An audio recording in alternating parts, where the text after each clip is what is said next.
I wasn't expecting to be invested in these characters. Some of the action isn't like quite up to snuff when they actually start fighting.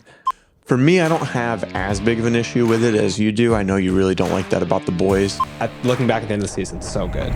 Welcome to Backseat Directing, Where we talk about movies, TV shows, comics, and more. We're your hosts, Andrew and Aaron. And we put out new episodes every Monday and Thursday. And on this episode, we're talking about Gen V.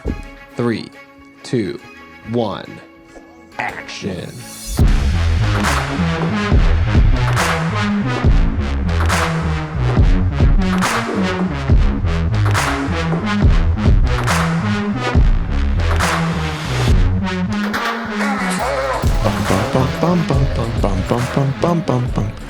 Andrew, this was a surprise series for me. We got Billy Butcher coming out to join us.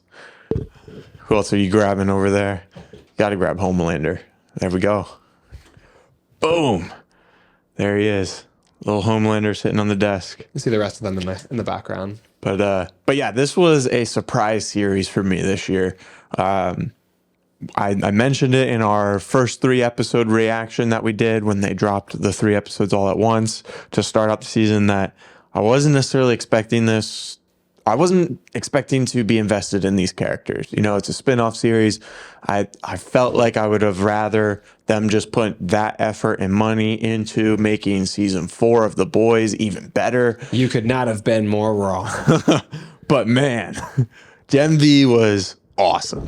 Yeah, I would genuinely, like, retrospectively say that I am glad that they put the money into making Gen V instead of putting, I mean, because not that it's like they had one well of money to draw from, you know, this show got its own funding and they had to believe the audiences would like this separately, but I'm happy with this money going into Gen V. They produced a really high quality show, like, not only in terms of technically, but like just the entertainment was it was like so valuable. It was very enjoyable standing on its own. Like, it didn't need the crutch of The Boys in my eyes. Yeah. It was totally, it's in the same universe, but a totally separate thing. It's like, what if all the superheroes were the main characters instead of The Boys? And we got to focus on what it was like to be growing up with superpowers and be a college student. And looking back at the end of the season, so good. So well done. Yeah, something that I really enjoyed that ended up happening that I wasn't expecting was that we didn't spend a lot of time with these superheroes necessarily like having to learn how they use their powers. You know, that's kind of what I thought it was going to be. Like, when you hear like, oh, it's superheroes from The Boys, but they're in college. It's like, oh, so they're just going to be trying to figure out how to use their powers? That sounds kind of boring. But most of them in the show have had their powers since they were little kids. And we get to, even though we don't have to watch, like, you know, like Spider-Man 2, like heroes without powers, like kind of what I think you're getting at.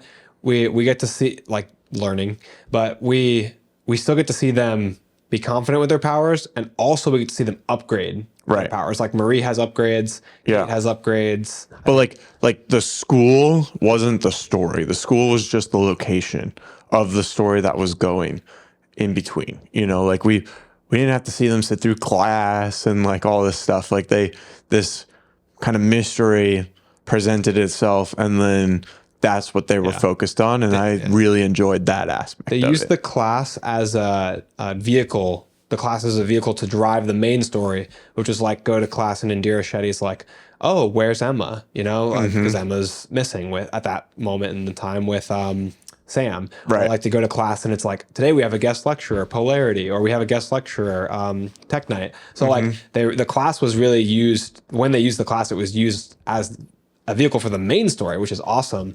I think they used plenty of the campus. They used plenty as a classroom setting. How great were the sets in this show? Amazing. The classroom where they go, like the main classroom where they're lectured, is awesome. It's like super new age. The woods is like the best set in the whole show. Like Sam's room with all the dents in the walls from him punching it. The campus looked like a full-size campus. You know, like it felt like it was real and tangible. It wasn't just shot on like a volume or on green screen. You know, like the sets were all real. They were there. It was, you know, like, and I think that added to the dynamics of like the locations and the story as well. You could tell them taking advantage of that, like using that courtyard area in front of the Lamplighter building multiple times. Like that clearly, like they were like, look, this is like a real building, a real location.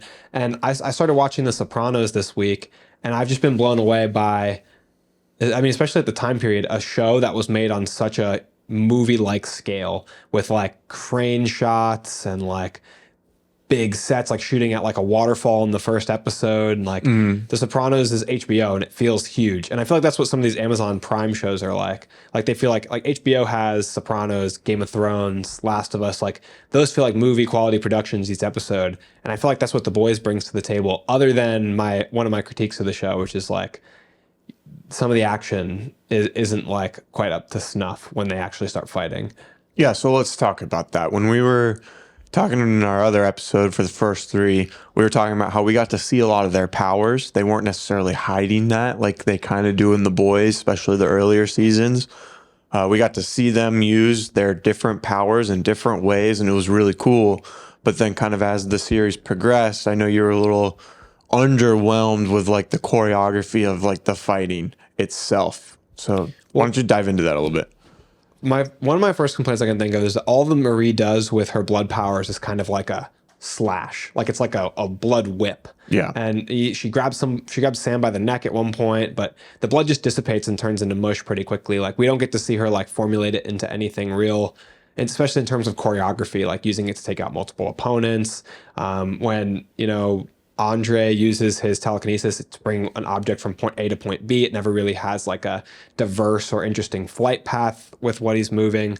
When we see people with super strength fight like Sam, it's basically just a regular choreographed fight where you would see in a movie, a brawl between two people who aren't talented at fighting. It's, punch, punch, grapple, grapple, just with the added sound effect of like a more intense thud to show you he's punching really hard. Like when he tackles Andre to the ground in the last episode, it's just like tackle, awkward fight, punch in the face, punch in the face. There's no like dynamic, acrobatic. None of these people are like using martial arts, or that's what's more pleasing to the eye, is like more impressive fight choreography, or maybe like adding some dimension to the fight. Somebody like jumping into the air, or like somebody who can fly. Like the fights are all very like literally grounded to the ground. Yeah, they feel like it's two people without superpowers fighting With sound effects. Right. Yeah. I totally get that complaint, and I would second that as well. I feel like they do it just because they know their limitations. Like getting it's one thing to show like superpowers on screen, but it's another to like move people in ways that people don't necessarily move. Like it's easier for that to look unrealistic. Yeah, I mean, there's the scene in the Herogasm episode in season 3 of The Boys where Homelander like flies through, hits Butcher, I think, up and pins him to the wall. It's either Butcher or Soldier Boy. Yeah. And like that took a lot of work with them, with wire work and things like that. And they made it look good, but that's like a very short frame of time in terms of like all these episodes. That's like pretty much the only time they've really gone out of their way, it seems, to show the humans, actors, like actually, they could have these powers, in a fight, rather than just using camera tricks or VFX to achieve their desired goal. So I'd say that was missing from this as well. Especially in a big final fight. Like, I don't know, we basically see like when people have a more interesting power than just increased durability and strength, we see like a blast. It's a blast of fire, a blast of lasers, whatever it is. It's never anything really more, like I said, with Andre, like a diverse flight path of some kind, something that is a creative, choreographed, and like interesting, to the eye. So now that we got, I think, I don't know, maybe you'll bring more, but that's most of the negativity out of the way. I have one more big negative. Oh gosh, man, I thought we were getting it all out of the way, and then we can just be like positive from here on out. This is the biggest one for me. Okay, let me hear it. I think I know what you're gonna say. It's the complaint I've had with The Boys. It's now a complaint I have with Gen V. It's that you watch the whole season and nothing really changes at the end of the season. Like I understand that they don't have to bring down the whole system, but no one's died. The change is that Kate has slightly less of an arm. No one's dead. What? Golden Boy died the first episode. Same thing. But that's the same thing as The Boys. Episode 1, Robin dies. It's like that's a character you don't even know or are really connected to yet. Yeah. And so like Same episode, but we did get more of a character development with than we did for Robin. Yeah. But I was pretty endeared to Robin with her little bit of screen time. It was shocking. But still, it's like I just want more change in the universe because it's always like Vought cover up, Homelander shows up, the villain never changes, Homelander's never really like in peril.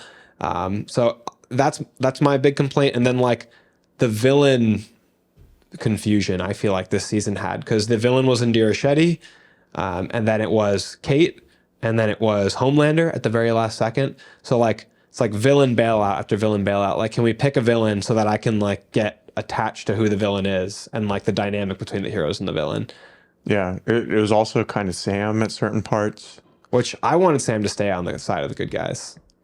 I liked his arc. I liked how he you kind of faltered back and forth. And piling on my complaints, I'm not like convinced of Sam's strength. I feel like one thing that The Boys does a lot is I think they do a lot better in terms of like the dialogue and the relationships and the interactions there than they do in terms of like the powers and the power scaling and the choreography of the powers. So like we get the intention that Sam is strong. We get it is insinuated, but like we don't get to see it's it. not shown enough. Like when he tackled Andre to the ground, I feel like if he wanted to, he should have been able to tackle him right in half. And I love the dialogue in the scene where Jordan Lee is approaching them to stop them as they leave Indira Shetty's house. And Kate's like, you think you can stop me, but do you think you can stop him? And it's like, that's so intense. And that's really cool because Sam's just standing there like, yeah, I'm built different. Like he's he's like Superman. He's like, they're like, okay, do you want to tussle with him? And that's literally enough to just tussle. That's enough. What was the other thing that I said? When we were filming. Oh man, what was it? It was when we were filming our short film. They'll tell us. You were like, "Gosh, golly," or something like that at the end of a sentence. But like it's really cool. It's building that intensity around him. But like for what? Because I've seen him get taken out by like an electric stick. Like he's just taken out by the gas mask in the first episode. Basically, in that first episode, he like flips a car easily. But then we see Andre pin him against a car with a dumpster. It's like. And then he's all over the place because then he's fighting all 4 of them in episode 4 until Emma steps on him.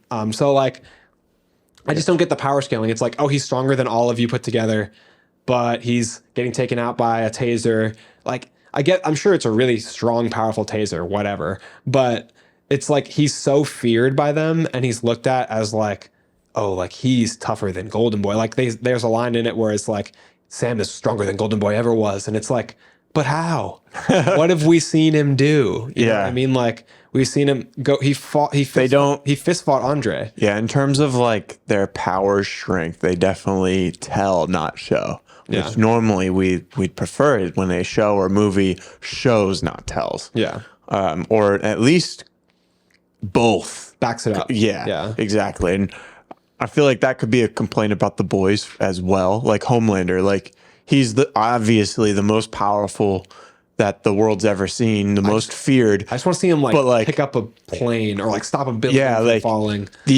What's the biggest thing that he's done other than just laser a plane out of the sky? I think you can tell that they know it wouldn't look very good. And I appreciate them avoiding things that would just really take you out of it with poor CGI. The helicopter in episode 8 doesn't look great in the season finale. I don't think the helicopter looks very good because obviously they didn't have a helicopter. You can tell by looking at it. There was one shot. Have a flying helicopter. Yeah, there was one shot in particular that did not look good at all. And that was like when it was kind of spinning in the air and it was just against the sky and you didn't see anything else. Yeah. I thought all the other shots were like pass. Yeah. They passed. You know, but that shot was like, oof. And then when it's on the ground, it's a practical helicopter. Right. So like they have a lot of good things around it, but that when it's falling out of the sky was where it looked the worst. So you can tell like if they tried to do Homelander picking up a building, you know, holding a building like Mark's holding a building in the season finale of Invincible while the people are falling out, like it would look terrible. There's not many other shows that accomplish that, right? I don't know that any other show really could. I mean, Game of Thrones like could accomplish something that looks really good. But they don't have like those kind of powers, you know, like so they don't. I mean, there's dragons and stuff like yeah. Yeah, I can't think of any other show. I mean, the Disney shows have definitely put in a lot of money, but even them, I don't think have really showed like a big scale of a power. Loki maybe, but I guess Darth Vader holding the giant plane yeah, in Kenobi yeah. would But be a good he example. himself wasn't interacting with it. That's true. Like Yeah, he's not. just using the Force. So I feel like that's a little bit easier. So like polarity, they could have maybe done more with him. Even with the blood, like I feel like you probably could have. But it's just like how what is she moving like a person with the blood, like, because that's when it could get a little funky. I mean, all I want to see her do is like cool constructs like Green Lantern, like turn blood into a spear and like throw a spear. She kind of did at the end. Yeah, that the blood last shot when crystals, like all the blood was coming out, Which like that scene was epic. That was scene really cool, right? Yeah. Yeah, I'm glad you liked that. Her pulling the blood from all the corpses around her, like that was intense. I really like that part, and I like that she's using it to heal. I love that they're, upgrading her powers Yes. because it's like adding more. It's giving her, like when Homelander showed up, I was like, oh, if she's gonna tussle with Homelander, then she would be a good person for it because she could pop a blood vessel in his brain. She could control the blood inside of his body. She's a contender for somebody who could actually beat Homelander out of a very short list. That probably exists in that world. So I was kind of disappointed to see her just get wiped off like a smear by Homelander, but. That's what this show does. Is Homelander is the god of the boys' universe, and we finally got to see people go toe to toe with him in the season finale of season 3. But yeah, what'd you think of like the story itself? I mean, other than like how it ended, kind of all the same. Which for me, I don't have as big of an issue with it as you do. I know you really don't like that about the boys because they're just all at the end of the season in this like prison, and the status quo hasn't changed. Godolkin hasn't changed a bit. Most people are still alive besides no-name characters. Yeah, they kind of accomplished their goal in the sense of they found out what was going on. They set everyone free from the woods. Now they're all dead. Problem solved. It does make sense that like you don't just fix something in 1 week of time, like I'm not saying that they need to do a perfect job either. Cause like we talked about, they're young and they make mistakes. Like we talked about in the Invincible episode, young heroes should make mistakes. It's realistic. The story is in a gray area, but even if they make mistakes, things should be different. If you release the people from the woods and then they all die, then things are the same. Yeah. I think in season 4 of The Boys, we need to see something substantial happen to Homelander. Listen, I told you this, I think, but I had my personal opinion for how they should have ended season 3 when it was coming out.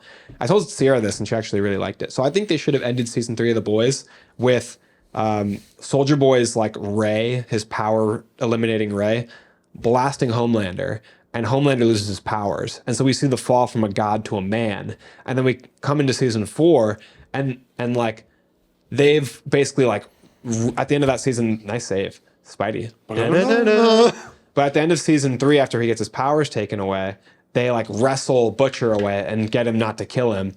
And then they convince Butcher like the real punishment is to let him live as a man, like to let him live as a human in a cell and feel what like walls feel like what it's like to be trapped and not have autonomy, have that taken from him.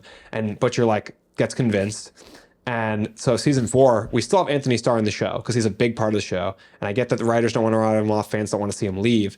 But we get to see this dynamic now of the god fallen to man in a prison cell wearing regular clothes. The first time we've seen him outside of, birthday suit and the Homelander costume. So we see him like wearing like prison jumpsuit and having to like portray like his pride still lingering after like everything that backed up his protected him from his insecurity, all his strength is gone. And I think that'd be a great way to keep him in the show, a great way to eliminate him as a villain, have to come up with something new and creative, and then say that the if you want to bring him back, say that the Ray from Soldier Boy doesn't last forever, or that his powers, he just heals. Yeah, he's just too strong, and his Yeah. powers eventually comes back, and he comes blasting, rocketing out of there at a climactic moment when the boys think they're triumphant and go back to fighting him again. Like you bring him back every time. Do you think he would have gone to jail though? Because he's not in jail now.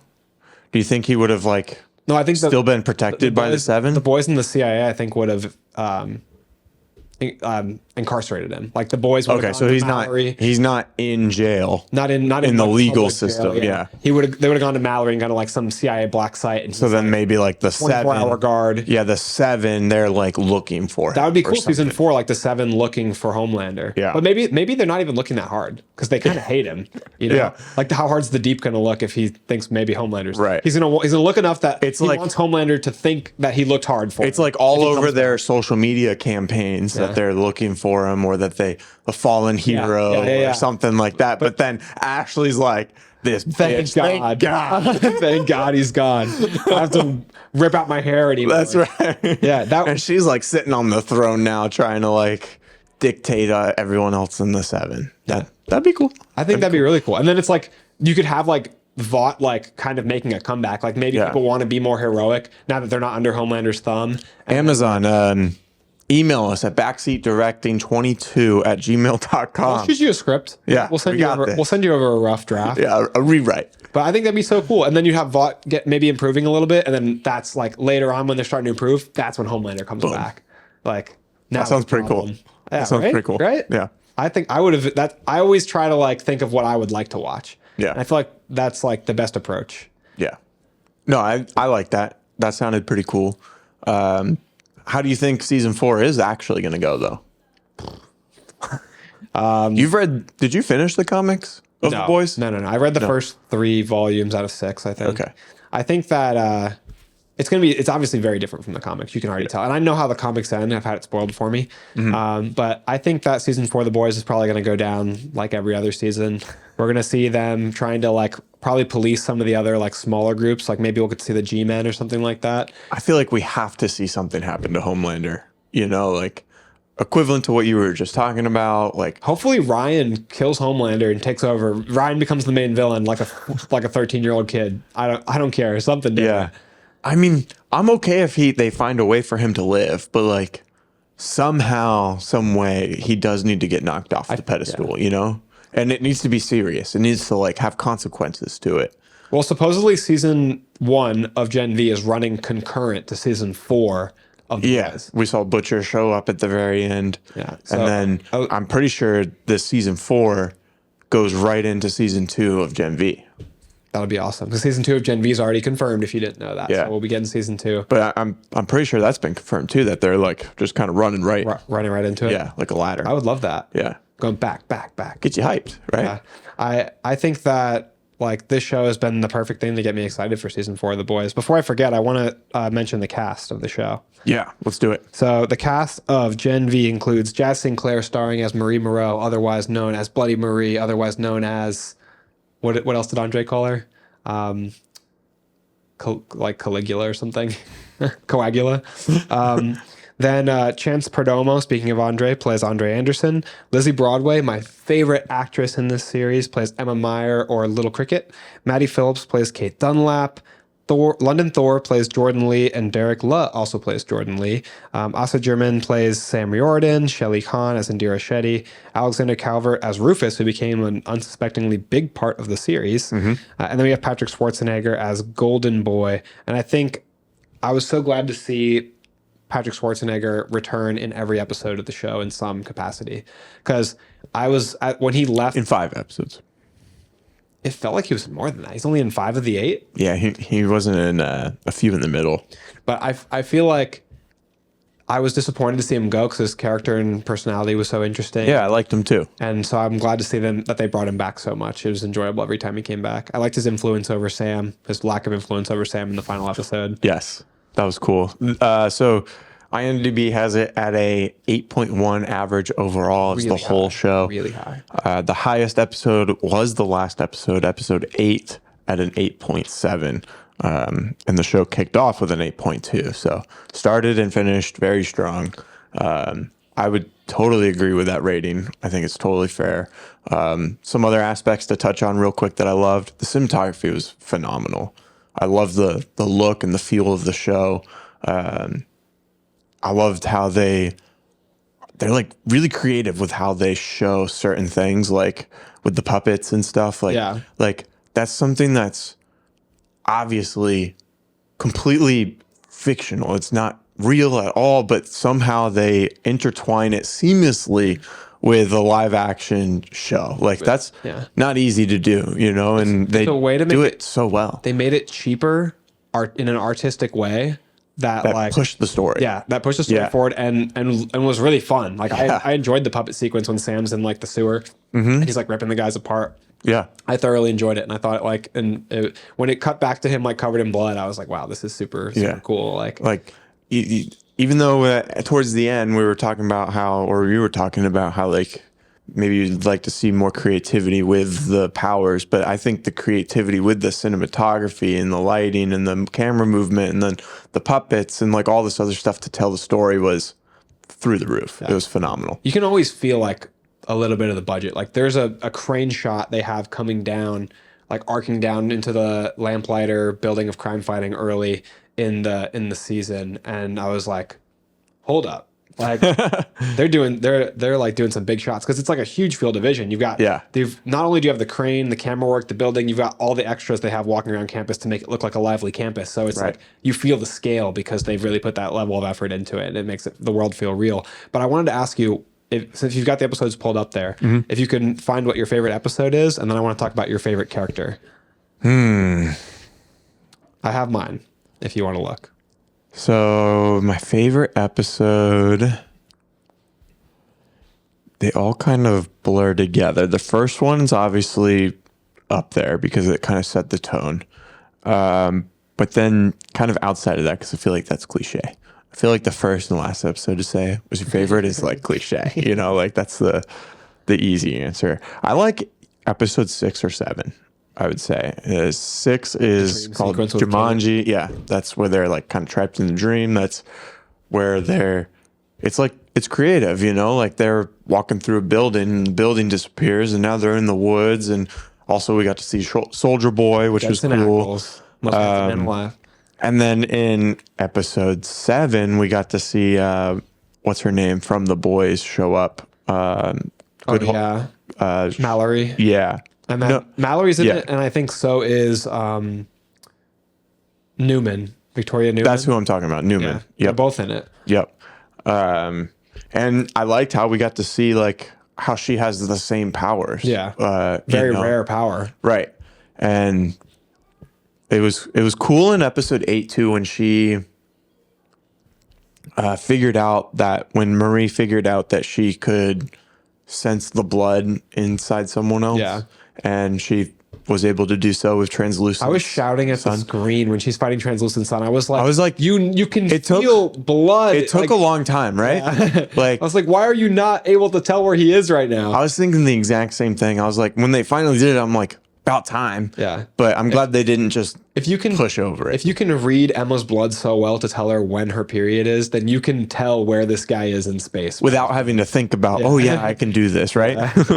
But I did like that they tied it back. I wish they was a little quicker, but there's so many cool uses for her powers, like when you think about it. Like manipulating her own blood, manipulating other people's blood, like she can heal the sick. She can heal injured people. Like she has so much capacity. My favorite episodes were 3 and 4, which is Think Brink and then the Tech Night episode. My number one favorite episode is the Tech Night episode, and I think this is because the show rides really strong on their relationships. 4 is where we get the relationship between Sam and Emma really like taking flight at the arcade, and also where the relationship initiates between Jordan Lee and Marie Moreau. And like, I have not looked forward more to a relationship in a series in a long time that I can remember, nearly as much as Marie Moreau and Jordan Lee. I really enjoyed the dynamic. It's something special, something unique. Like you've got like a superhero who has both genders, like so cool. And like their budding relationship, like all the different dynamics involved. They have like 3 superpowers. Yeah, they have a ton of powers. Yeah, like you can shapeshift, obviously, but then each version has like a different power, right? Like the female has energy projection, and then the male is invincible. Yeah, an energy absorption. Oh, that's probably what it is. Yeah. Boom. Figured it out. Cracked the code. Well, good for you for cracking the code. But now, who's your favorite character then? Oh, yes. I think my favorite actor in the series is the one who plays Emma. Mine too. I felt the most of her like emotion, and when she like told her mom to screw off, I was like, let's go. Yeah. And like when she was really sad, I really bought into it. So she was my favorite actress. And then I don't know. I feel like this is kind of the easy way out, but I don't think I have like a favorite character. Like I wasn't like hoping someone else was on the screen at any given time. You know, my least favorite character was Kate. Why? I don't know. I just didn't like her dynamic with the friend group.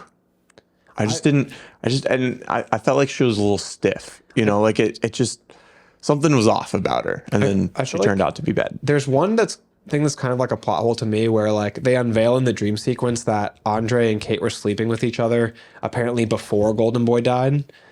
But there's a line in episode 3, Think Brink, where she sees him at the gala for Brink and she says like, how are we going to deal with our intercourse situation?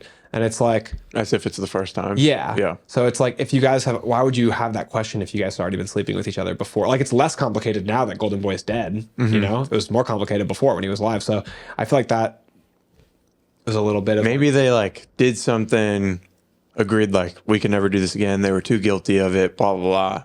And then now that Golden Boy's gone, their kind of, like, connection brought them back together. And now it's like, what are we going to do about this? You know, like, I thought we put this behind us.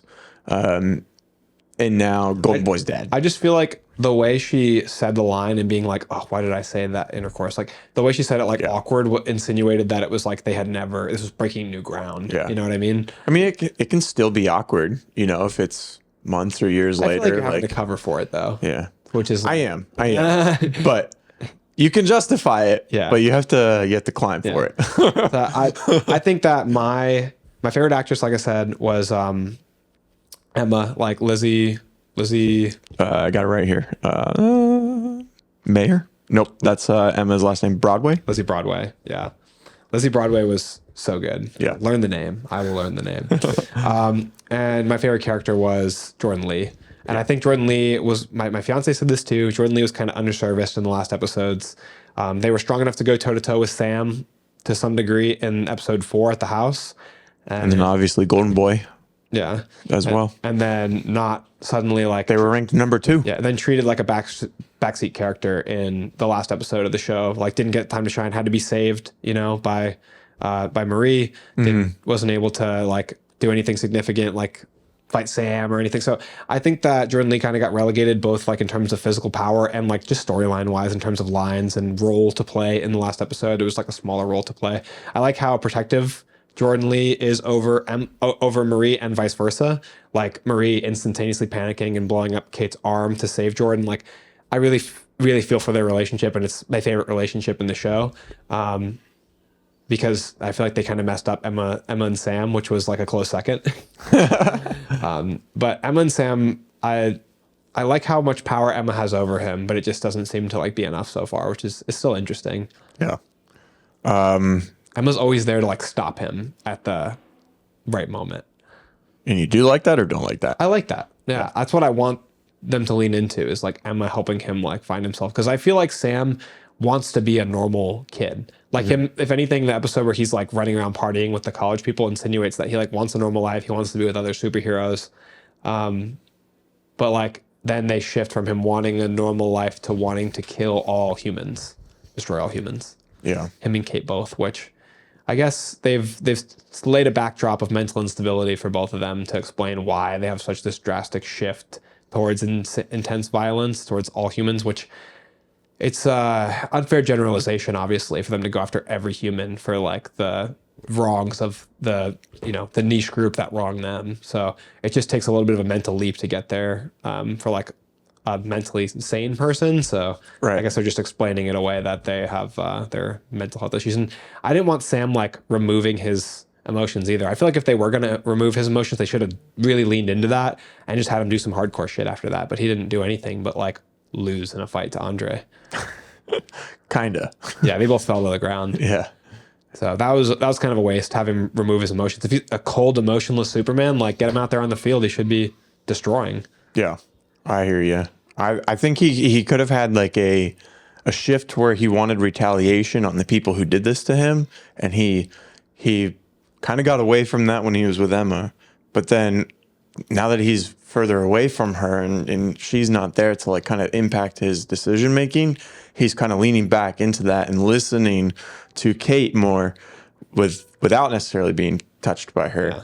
But then he kind of not necessarily draws the line of like where Kate has to stop, but he draws the line where he has to stop. But then maybe within the rage of it all, if people get Or in the hurt, way. yeah, like it is what it Can't is. control himself that Yeah, well. but he's not necessarily. Maybe he shouldn't have necessarily been after like just everyone in general. Yeah, I think that the performances were really good. When we were talking about this, I'm thinking about how good Oscar German's performance was as Sam. I thought it was really, really believable. Like I just enjoyed the way like his mental state fluctuating. I feel like he delivered those lines really well. The episode where they were all in Kate's mind and each of the main cast members had like an emotional breakdown scene, especially like the Jordan Lee actor and actress had to like their scene was combined because they're face to face in the dream world. Yeah. So like that was super creative. Who do you think in that episode had the best? Because I was comparing them, like who had the best performance? Because Andre had his conversation, or he had two really. He had his being unveiled that he betrayed his best friend, and then he had him like telling Kate like, no, you got to step up to the plate and do this. Like that was like really emotional. Marie had confronting her issues with her sister. Jordan Lee had their confronting of themselves. So they each had like their acting, like their chance to display their skills. Who do you think did the best? I really enjoyed Marie's. I feel like that's where we kind of got to see more from her. I enjoyed that Marie's episode. a lot until she stood up and looked at the ceiling and went, just like you, Kate. I thought that was like that, like talking to God, like looking up at the ceiling, Yeah. shouting, was like a little cheesy. And like, I feel like that's not her fault. I feel like that's more like the directing. Sure. But when she's like on the ground, like she does this like lip quivering thing as the tears are starting to build and come down her eyes. And I was like, oh my God. Like, I was like, she's cooking right now with her acting. She was like, it was like she was holding back, but like it was too much. It was like overwhelming, and like she was like trying to stabilize herself, but like her jaw and her lip were like quivering, and I was like, wow, she was really putting on a performance there, and I thought it was amazing. Yeah, I like it. It was good. It was good.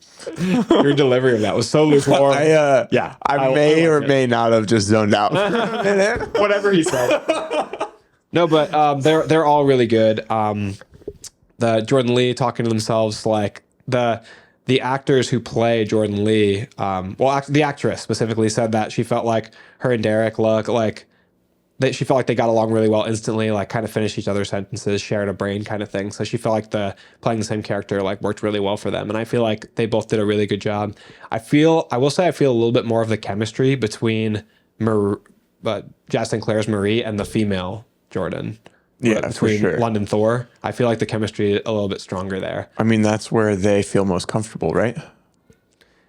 I don't know if I'd say so. I think they're comfortable switching. Like they switch because they want to. Yeah, like they say in the scene when they're with But when he's with when the dad is around, like. But they switch for the parents' comfort, not because Whenever they're just relaxing, she's in the female form. Whenever she's I feel like switches to the male form when she wants to like assert dominance or like They said a lot be about respected. For me, I felt like she was more comfortable as the female. I honestly feel like that might be a good interpretation because they switched to the male form as a means of making other people more comfortable in a lot of instances for the parents and for Marie. Yeah. Because they say to the translucent son that they chose the male form because they're not sure what Marie prefers, basically. So yeah, that is an interesting perspective. I always thought of it like the empowerment aspect of it was that they're comfortable in the skin of both genders.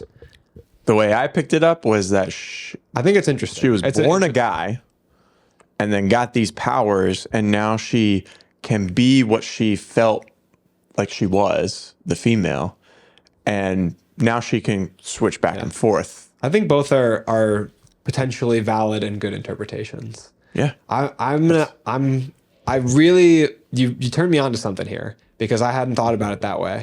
And now I'm like seeing some details that support it. Isn't that kind of the cool thing about shows and movies in general? Like you can interpret it different ways and neither one is like Wrong necessarily. right or wrong. Yeah. That's why the one guy told Nolan not to unveil like an answer to open-ended question in your movie because it's whatever answer the audience wants it to be in their mind. Right.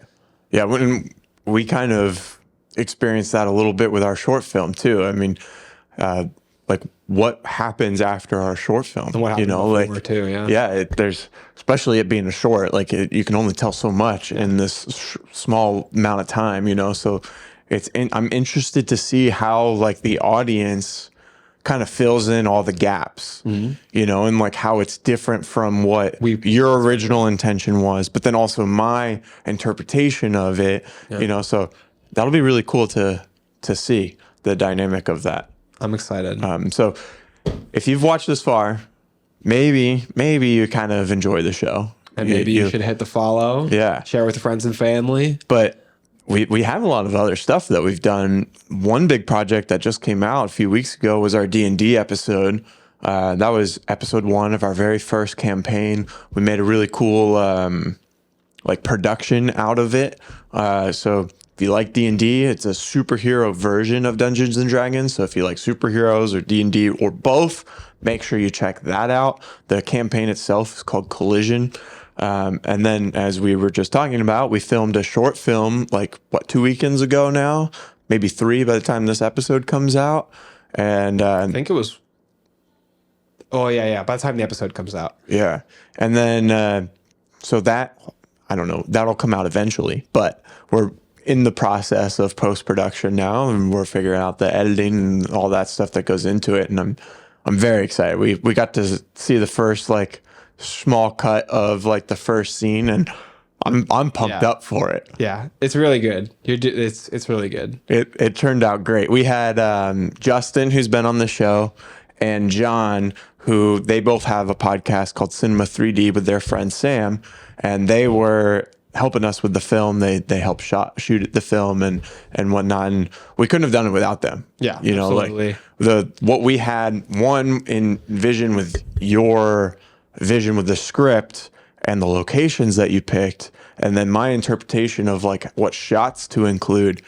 There's no way we could have done that without them. And a huge help from Aaliyah and Sierra too. So like, a little 6-man shooting crew. Yeah. 7 on Sunday. One of the things I was most happy with was that we were able to stay on time for all locations for both days. We shot over 2 days. For our first short film. Yeah. That's really hard to do. I've been on a bunch of productions and it's really hard to stay on time. Yeah, I was worried about our like big scene. Yeah. I was worried that was going to be the hardest one to... Which you crushed, by the way. I'm so excited to see that on the screen. No big deal. All right. Thanks so much for watching. We post new full episodes every Monday and Thursday. Be sure to hit that subscribe button so you can stay up to date with all our episodes, but then also our short film that will be coming out on this channel as well, Backseat Directing. We're on social media. We're posting there every single day, so you can interact and follow us there as well. And that's a wrap.